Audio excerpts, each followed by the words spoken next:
Irmãos, eu peço que vocês, por gentileza, abram a palavra de Deus no Evangelho de Marcos, capítulo 4. Marcos, capítulo 4.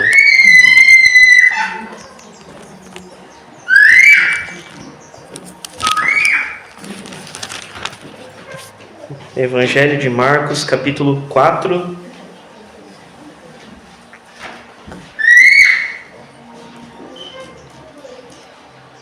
Nós vamos ler os versículos 30 ao 32.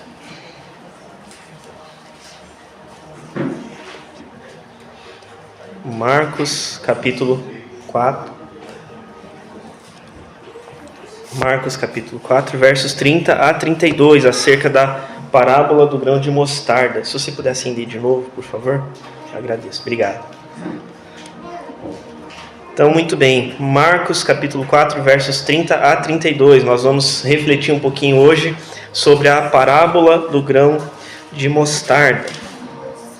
Vamos aguardar todos os irmãos encontrarem a palavra.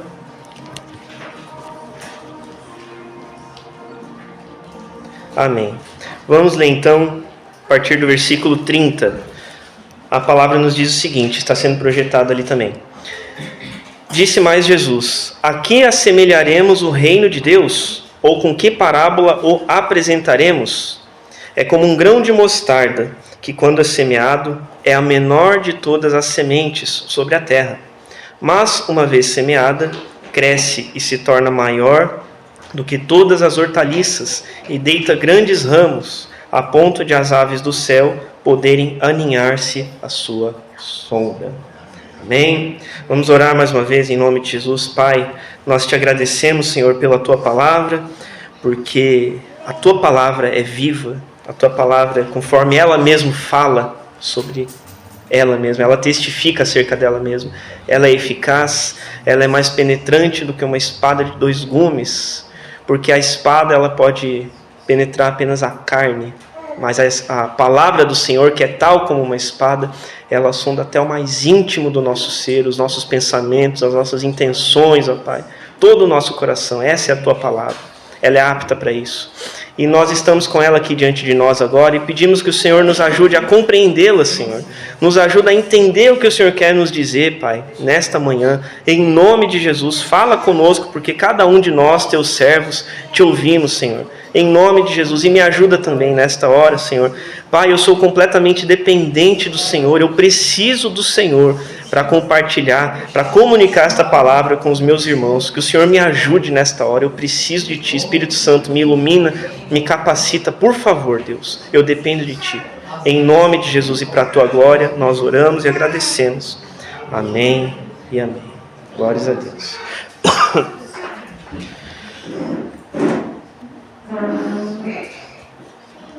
Irmãos, eu confesso que essa reflexão, ela nasceu nessa semana, na quinta-feira, durante o nosso encontro aqui do curso de novos membros, né? Eu citei esse texto aqui para os irmãos, dei um exemplo ali, e dali nasceu essa reflexão que eu vou compartilhar com vocês nesta manhã, ok? Então, a parábola do grão de mostarda, ela é uma das parábolas de Jesus que fala especificamente sobre o reino de Deus, certo? Citar aqui rapidamente, depois você pode olhar lá em Mateus 13, tem um pouquinho mais detalhado, tem outras 5 parábolas sobre o reino de Deus além dessa, tá? Tem a parábola do joio, do fermento, do tesouro escondido, da pérola e da rede de pesca, né? E também a que a gente leu, que é do grão de mostarda. E Jesus, ele então estabelece, através dessas parábolas, algumas comparações do reino de Deus, para explicar o reino de Deus de forma que o povo judeu daquela época pudesse entender. Então, a palavra fala que nada lhes falava sem parábolas, né? O Senhor Jesus utilizava figuras que o povo compreendia, figuras da época deles, para eles compreenderem o que ele estava querendo dizer. E essa parábola do grão de mostarda, ela é contada, como eu falei também, em Mateus 13 e Lucas 13 também, né? Nos dois é o capítulo 13, depois você pode ver com calma na sua casa. E como eu sempre costumo fazer nas pregações, para a gente entender melhor a palavra, eu quero trazer aqui algumas características de elementos que são mencionados nesse texto. Um texto curtinho, são 3 versículos só, mas eu quero trazer alguns elementos para a gente entender um pouquinho melhor. E eu peço que você me acompanhe aqui. Então, assim, nesse texto, ele fala sobre o grão de mostarda, né? E se considera, de uma forma geral, que essa mostarda mencionada é a mostarda preta, né? Tem vários tipos, enfim, fui atrás dar uma olhada, né? Mas essa aqui, a princípio, é a mostarda preta, né? Porque ela era uma das menores sementes conhecidas pelo povo da Galileia nessa época, enquanto Jesus fez esse discurso, né? Na época deles era a menor que eles conheciam, né? Só que essa planta também, ela atinge mais ou menos ali 1 a 3 metros de altura. Pode variar, mas ela pode chegar aí mais ou menos um pico de 3 metros. E ela possui flores amarelas e muitos ramos, ali, muitas ramificações, né? E essa semente da mostarda preta, ela vem, eu estava pesquisando, né? Fui atrás dar uma olhada. Pelo que eu encontrei de informação, ela vem numa espécie de vagem, né? E mede cerca mais ou menos ali de 1 milímetro a sementinha. 1 milímetro, se você pegar a régua ali, uma régua normal é um risquinho. Dá um espaço entre um risquinho e outro. 1 milímetro. Então é muito pequenininha, né? Muito pequena mesmo. E como eu falei, não é que é a menor semente do mundo, mas é a menor que eles conheciam naquela época, que eles lidavam, que eles cultivavam, né? E a semente da mostarda preta, ela é bem menor, como eu falei, 1 milímetro, né? Ela é bem menor, por exemplo, do que uma semente de trigo, que é uma semente de milho, né? Só dando exemplos. Só que ela, obedecendo uma proporção, se a gente pensar no tamanho da semente e no tamanho que a planta atinge, ela cresce bem mais, né? Razoavelmente mais do que o trigo, por exemplo, né? E depois de crescida, essa planta da mostarda preta, normalmente ela ficava maior, ali lembrando que nesse contexto aqui que a gente está lendo, o povo lidava com a lavoura, né? Com a agricultura, né? Então, essa planta da mostarda preta, ela normalmente ficava maior que todas as demais plantas da horta, ali do cultivo do lavrador, né? E por isso que Jesus afirma aqui, no versículo 32, né? Que ela cresce e se torna maior do que todas as hortaliças. Todas as hortaliças do cultivo, que as pessoas normalmente tinham ali. Dito isso, irmãos, pastor, você está falando mais de botânica, de plantação, do que da palavra, tá? O que está acontecendo, né? Mas a gente entendendo mais sobre a mostarda preta, que é essa planta considerada aqui, eu quero então destacar, irmãos, e eu peço que você preste atenção nisso, me acompanhe aqui, por favor, que nesse texto a gente, de certa forma, pode encontrar 3 personagens nessa palavra. Tá? E eu quero compartilhar com você, personagem entre aspas, né? Eu quero listar aqui o primeiro personagem, que é o grão de mostarda, propriamente dito, né? Primeiro é o grão de mostarda. Então, como eu já falei, era a menor semente que se conhecia naquela época, que se cultivava. Falei a medida da sementinha, que era bem pequenininha, né? Até na quinta-feira, que eu citei esse texto, eu peço que os irmãos me acompanhem aqui, por gentileza. As crianças, elas louvam a Deus, né? Com tudo que elas fazem, nós cremos nisso. Então, vamos deixar louvando a Deus em nome de Jesus, para a glória dele. A medida da semente era bem pequenininha, 1 milímetro, como eu falei. E eu falei na quinta-feira que era bem menor que, por exemplo, uma semente de gergelim, né, que vem em cima do pão. Só para a gente ter uma noção, né? Bem menor. E vamos pensar agora, por exemplo, que um leigo, né, o pai da minha mãe, meu avô, né, era agricultor, né? Ele fez, enfim, sustentou todos os filhos, toda a família ali com base na agricultura. Eu, em compensação, eu não manjo nada, irmãos. Eu sei do que eu leio ali, do que eu pesquiso, né? Por exemplo, numa situação dessa, mas eu não manjo ali dessa parte. Não é a minha área de conhecimento. Vamos pensar que um cara que nem eu, uma pessoa que nem eu, um leigo, que não entenda, veja ali uma sementinha de mostarda, alguém que nunca lidou com isso, veja a sementinha de mostarda e descubra essas informações que eu trouxe, do quanto que ela pode crescer, de como funciona ali o cultivo, dos frutos que ela dá, como funciona todo esse processo. Uma sementinha dessa chegar ali 3 metros de altura.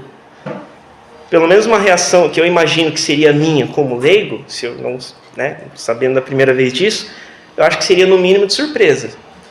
Como é que uma sementinha tão pequena vai virar uma planta desse tamanho? Não faz muito sentido, né? Ou talvez de descrença, né? Mais do que surpresa, uma certa descrença, né? Por conta de ser tão pequenininha.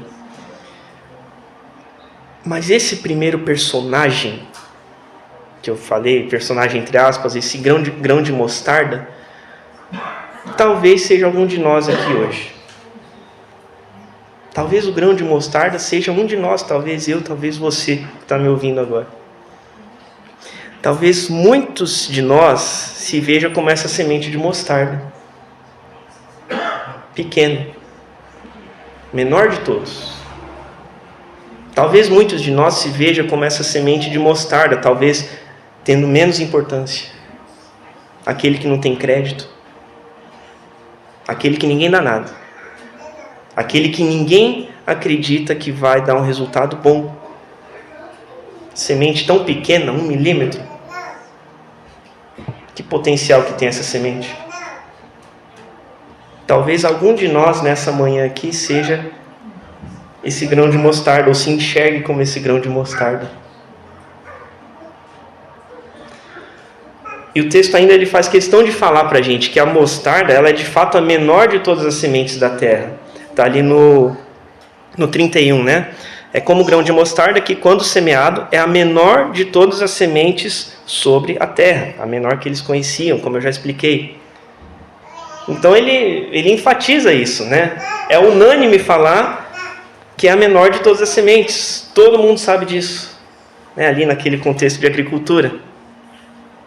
E talvez isso seja real na nossa vida, hoje. Eu não estou falando nem que é, nem que não é, mas que pode ser comigo e com você.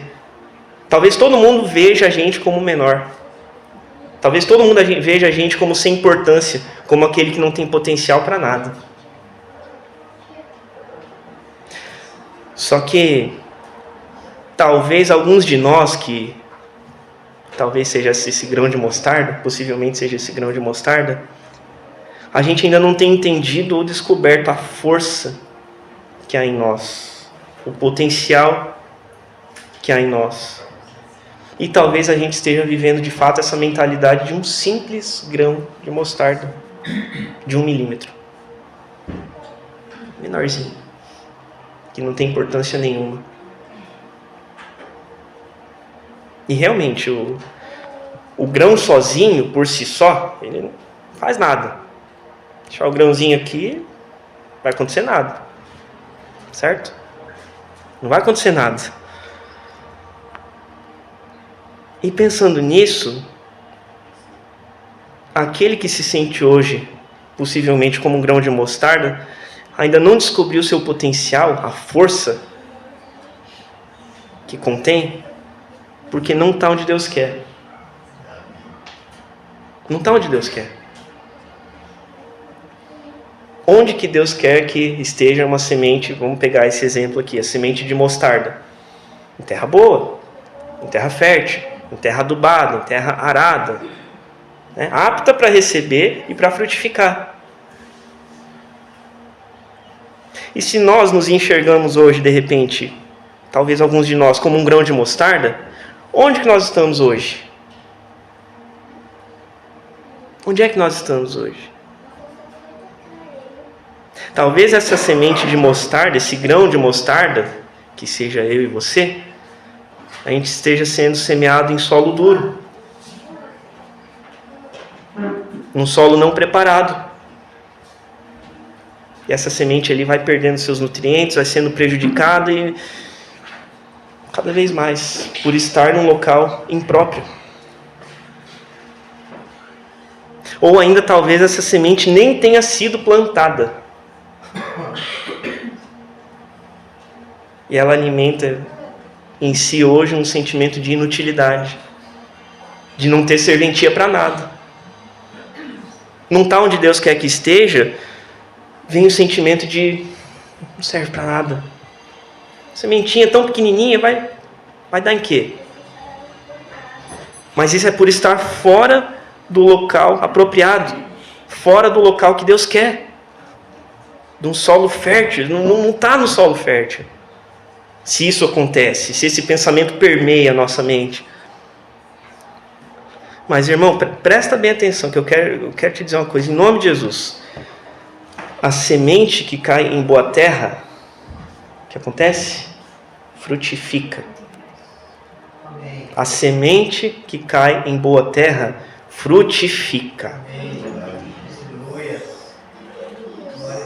A semente que está no lugar adequado, onde Deus quer, num solo fértil, num solo preparado, ela gera fruto. E ela gera muito fruto. Não é pouco, não é mais ou menos, mas ela gera muito fruto. Porque ela está na terra, preparada, no lugar adequado, ela está ligada àquele que dá a vida. E se você se enxerga hoje como um grão, apenas um simples grão de mostarda, que aparentemente é o menor de todos, aparentemente não tem a sua importância, eu quero te dizer, em nome de Jesus, Deus não te quer num solo contaminado, num solo impróprio para o cultivo, ou ainda no pacotinho de sementes. Deus não te quer aí.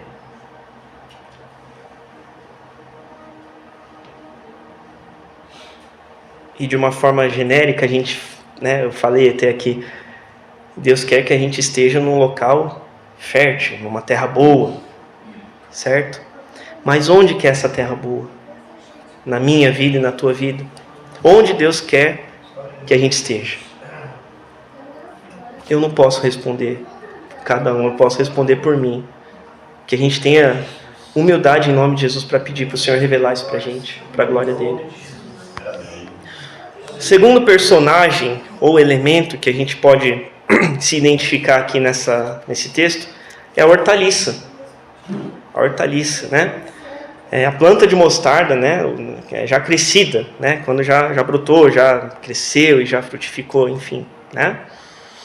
Então, como a gente também já viu, eu falei que essa planta pode chegar mais ou menos ali até 3 metros de altura, ela tem muitos ramos, né? Muitos galhos e flores amarelas. E a parábola nos fala ainda que as aves do céu fazem ninhos à sua sombra. Né? Ali, finalzinho. As aves do céu podem aninhar-se debaixo da sua sombra. Elas fazem morada ali, elas constroem seus ninhos, elas habitam ali naquele lugar. Né? Porque é um lugar frutífero. Quem é plantado em terra boa frutifica. E aqui num local frutífero, as aves encontram morada, porque vem um local de vida. E de fato, há aves de pequeno porte que quando encontram esse pé de mostarda grande, né, ali, já crescido, elas fazem morada, elas fazem os ninhos, elas alimentam os seus filhotes, alimentam-se das suas sementes. E talvez alguns de nós hoje seja talvez não como o grão de mostarda, mas como essa hortaliça. O pé de mostarda já crescido.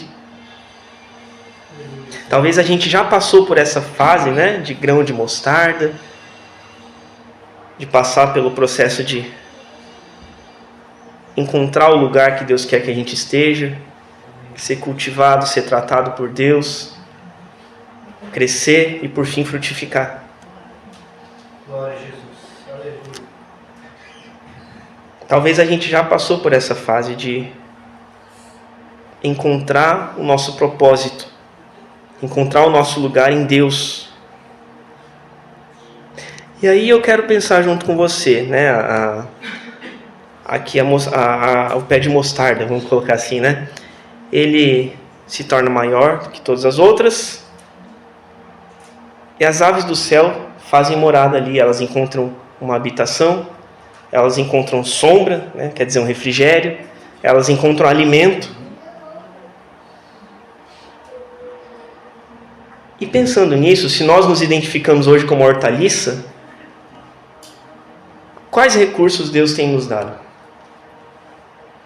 Quais recursos Deus tem nos dado? E talvez uma pergunta mais importante do que quais recursos é: o que eu tenho feito com os recursos que Ele tem me dado? E veja, a gente fala logo de recursos, já pensa em recursos financeiros. Claro, pode ser também, mas não é só isso. Não é só isso. Talvez um recurso que Deus esteja me dando é a disponibilidade de tempo para servir. Talvez um recurso que Deus esteja me dando, se eu me identifico sendo uma hortaliça, alguém que já deu frutos, talvez seja dons e talentos para servir a Deus. Talvez seja uma aptidão para ensinar e compartilhar conhecimento. Eu fico admirado aqui enquanto a gente está na EBD, né? Ver o irmão João falando ali. Mas quanto conhecimento nessa cabeça, meu Deus do céu. É Deus que dá. É Deus que dá o conhecimento e Deus que dá o dom de compartilhar isso também. Eu falo isso não é para a glória do irmão, é para a glória de Deus. É para a glória de Deus. E o que a gente está fazendo com aquilo que Deus tem dado para a gente de recurso?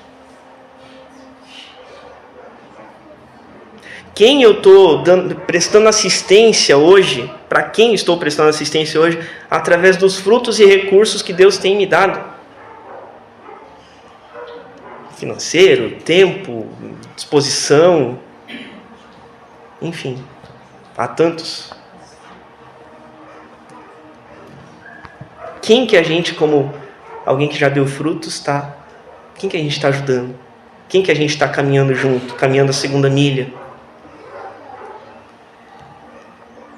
Como eu tenho servido a Deus? De que forma? Com o que Ele tem me dado? Como eu tenho servido a minha família? Como eu tenho servido ao meu próximo? Como eu tenho servido a IPI Ebenezer? Com as habilidades, com o tempo, com os recursos que o Senhor me permitiu administrar, como alguém que já deu frutos. Eu tenho servido com disposição? Ou tenho servido mais ou menos? Então, esse é o segundo elemento da história, o segundo personagem, né? A hortaliça, a planta já crescida. E o terceiro e último, que eu vou ser bem breve aqui também, já para partir para o encerramento, são as aves do céu. Então nós vemos primeiro o grão de mostarda, que é semeado, e depois cresce, dá frutos, vira hortaliça, a planta crescida. E nós temos as aves do céu também, nesse texto, né? Que uma vez, no versículo 32, uma vez semeada, cresce e se torna maior do que todas as hortaliças, e deita grandes ramos, a ponto de as aves do céu poderem aninhar-se à sua sombra. Então esse é o terceiro e último elemento dessa parábola que eu quero trabalhar aqui hoje, a ave do céu.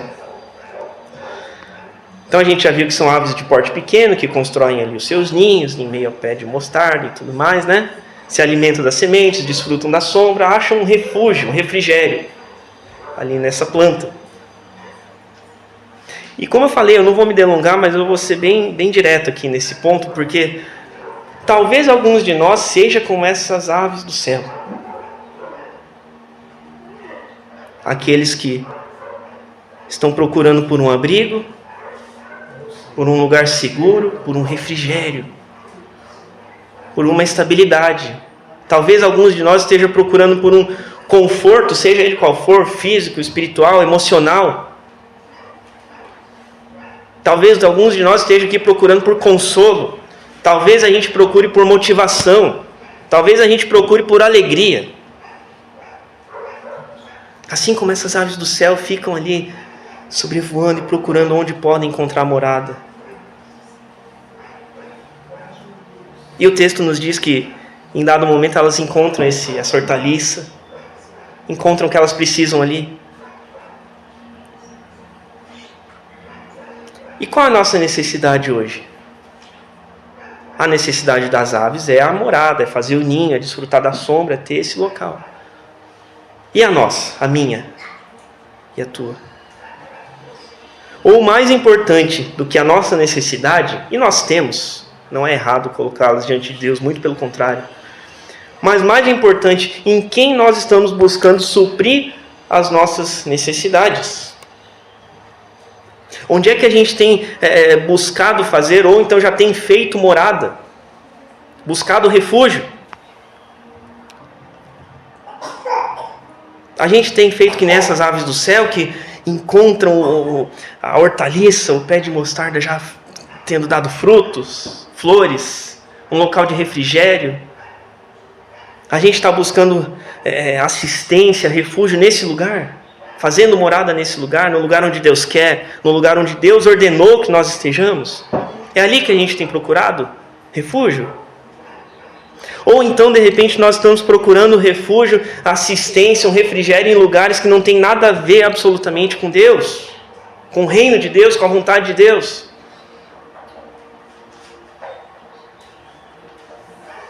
Onde que a gente tem procurado se satisfazer nos nossos anseios, nos nossos sonhos, nas nossas decepções? Onde que a gente tem buscado consolo?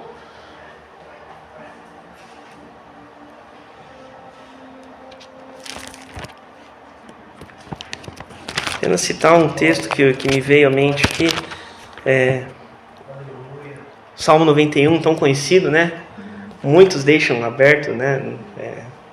Na sua casa ali, esse salmo, e de fato é um salmo muito lindo, né? E ele fala: o que habita no esconderijo do Altíssimo e descansa à sombra do Onipotente, diz ao Senhor: meu refúgio e meu baluarte, Deus meu em quem confio. Ali, justamente no 3, né? Pois ele te livrará do laço do passarinheiro e da peste perniciosa. Então, neste local onde Deus prepara para nós, onde Deus provê para nós, nós temos segurança, nós temos confiança, refúgio, refrigério, nós temos satisfação das nossas necessidades. E isso é muito bom, louvado seja Deus por isso. Mas nós temos buscado esse atender de necessidades ali no local certo, que é da vontade de Deus. No pé de mostarda, vamos colocar dessa forma. Ou não. Porque, irmãos, buscar atender às nossas necessidades em outros lugares que estão fora da vontade de Deus, primeiro, que além de desobediência, eu vejo como um desprezo da nossa parte sobre a provisão e os recursos que o Senhor nos dá. É dizer que nós sabemos mais do que Deus sobre o que é melhor para nós. A palavra fala que a vontade do Senhor é boa, agradável e perfeita. Mas quando nós procuramos refúgio em outros lugares, nós consideramos a nossa vontade como boa, agradável e perfeita. E não é bom que seja assim.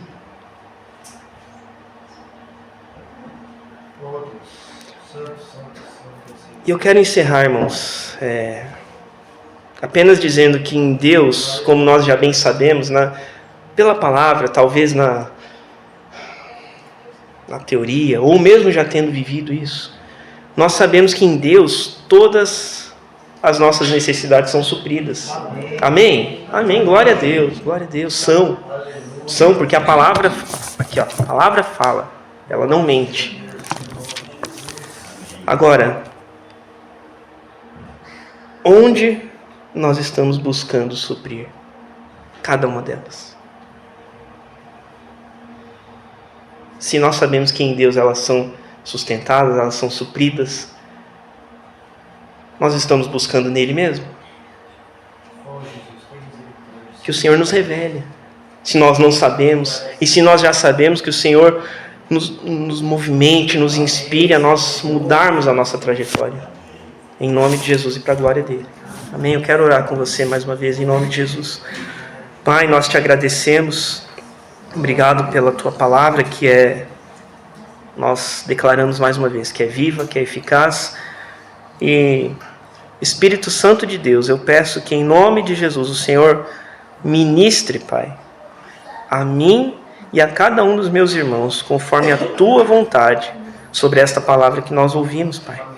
Que o Senhor nos ajude a colocá-la em prática, Senhor, a vivê-la, Senhor, não apenas de palavras, mas de ações, Senhor, para que a nossa fé não venha a ser tida como morta, mas que seja uma fé viva, vivificada pelo Teu Santo Espírito. Em nome de Jesus, que o Senhor nos ajude, que o Senhor nos capacite para a Tua glória. Em nome de Jesus. Amém. Amém. Glórias a Deus.